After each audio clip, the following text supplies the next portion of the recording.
नमस्कार, प्रणाम। मैं हूं सर्वेश और आप हैं मेरे साथ पुण्य पथ पर।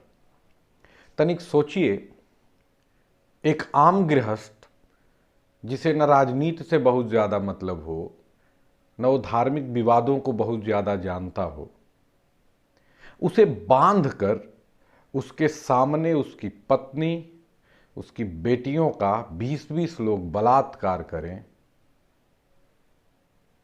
और 20 लोग ऐसा करें और सैकड़ों खड़े होकर देखें और तालियां बजाएं।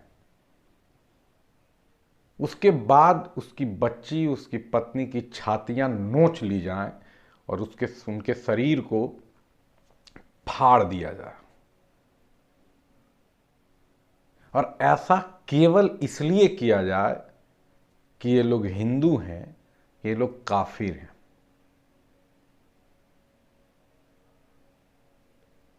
घिन आ रही है ना?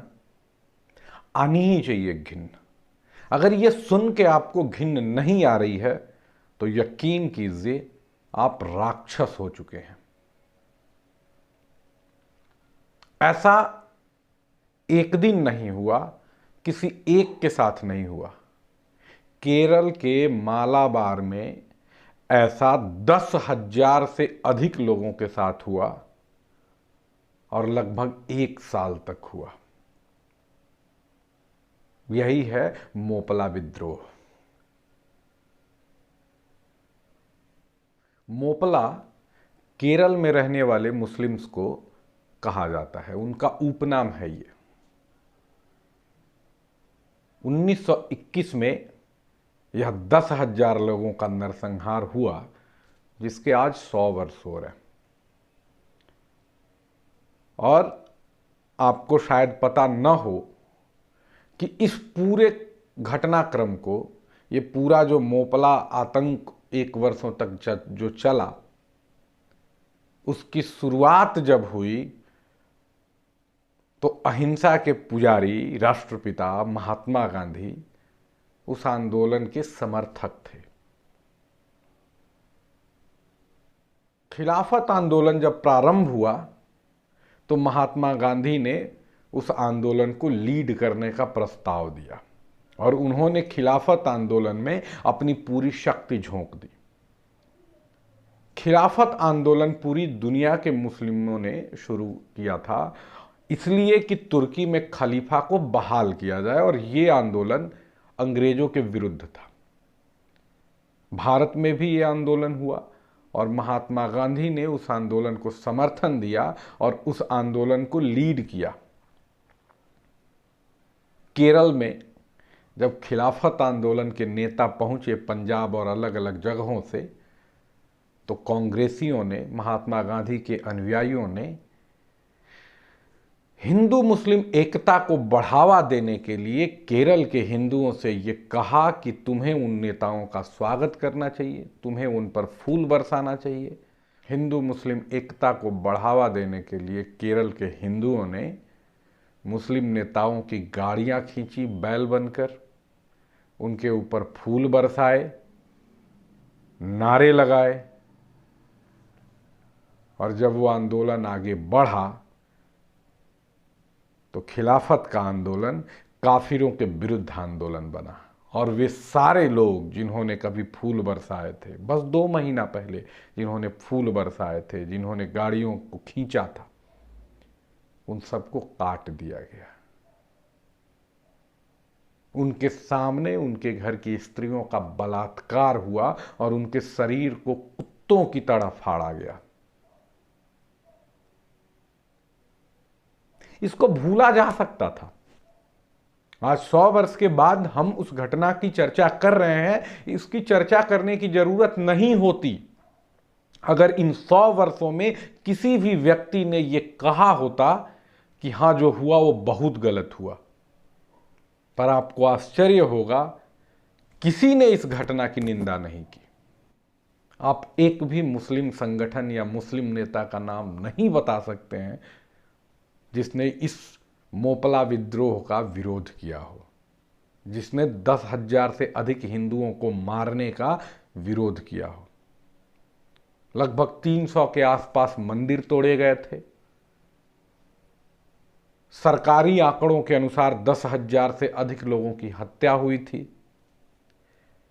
गांव के गांव फूंक दिए, जला दिए गए थे, उनकी संपत्तियां बर्बाद कर दी गई थी, लूट ली गई थी, और इसको किसी ने बुरा नहीं बताया, बल्कि 70 के बाद से उस आतंक को स्वतंत्रता आंदोलन बताने का प्रयास बार बार किया जाता रहा।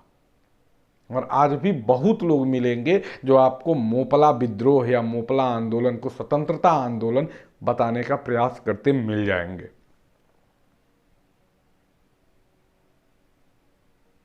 आप समझ रहे हैं कितना घिनौना है ये हमारे भारत देश की बात है। प्रारंभ में महात्मा गांधी ने इस आंदोलन को समर्थन दिया था, वे बढ़ चढ़ के हिस्सा ले रहे थे, और जब भीड़ ने अपना स्वरूप बदला, अपना लक्ष्य बदला, और जब पकड़ पकड़ कर हिंदुओं को मारा जाने लगा, हिंदुओं के गांवों को फूंका जाने लगा, तो गांधी बस एक लाइन की बात कह के हट गए कि मैं समर्थन वापस लेता हूं। वो इसका विरोध तक नहीं कर सके। बचाने की बात तो छोड़ दीजिए, अहिंसा का ध्वज लेकर घूमने वाले लोग विपरीत परिस्थितियों में यूं ही मुंह छुपा के भाग जाते हैं। गांधी की बात मानकर जितने लोगों ने वहां अहिंसा का ध्वज उठाया था, जितने लोगों ने वहां सेकुलरिज्म का ध्वज उठाया था, जिन्होंने मुस्लिम नेताओं की गाड़ियां खींची थी, वो सबके सब मार दिए गए, वो सबके सब काट दिए गए, उनकी संपत्ति लूट ली गई। न किसी ने उनकी सहायता की, न कोई उन्हें याद करता है। अभी 2 वर्ष पहले मालाबार के मुस्लिमों ने एक बार फिर वो मोपला वाली पुरानी पोशाक पहन के धमकी दी थी कि हमें मत छेड़ो, नहीं तो याद करो हमने जो तब किया था हम अब भी वो कर सकते हैं, हम अब भी वो करेंगे। और तब भी पूरे देश के किसी भी सेकुलर मुस्लिम ने या किसी भी सेकुलर व्यक्ति ने इसका विरोध नहीं किया था। कोई जावेद अख्तर, कोई सलीम खान ये नहीं करेंगे, क्योंकि ये भी मानते हैं कि काफिरों का काटा जाना जायज है। उनके लिए वो 10,000 लोगों की हत्या नहीं थी, यह आंदोलन था। पर हमें सोचना होगा कि हम इस घटना को कैसे और क्यों याद रखें।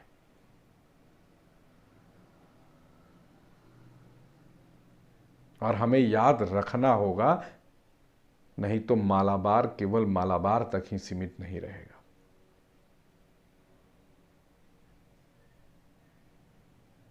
इस घटना को 100 वर्ष होने आए हैं, याद रखिएगा। नहीं तो अकबर बिरबल की कहानियां तो हमें याद ही हैं और हम अपने बच्चों को पढ़ाते ही हैं। पर यदि भविष्य को सुरक्षित करना है तो अपने बच्चों को मालाबार की कहानी भी बतानी पड़ेगी। बहुत कुछ है बिखरा हुआ इधर उधर, गूगल पर सर्च करिए, बहुत सारी किताबों में इसकी जानकारी है, यूट्यूब पर बहुत कुछ भरा है। देखिए, जानिए, समझिए। आज के समय में ये बहुत अधिक आवश्यक है।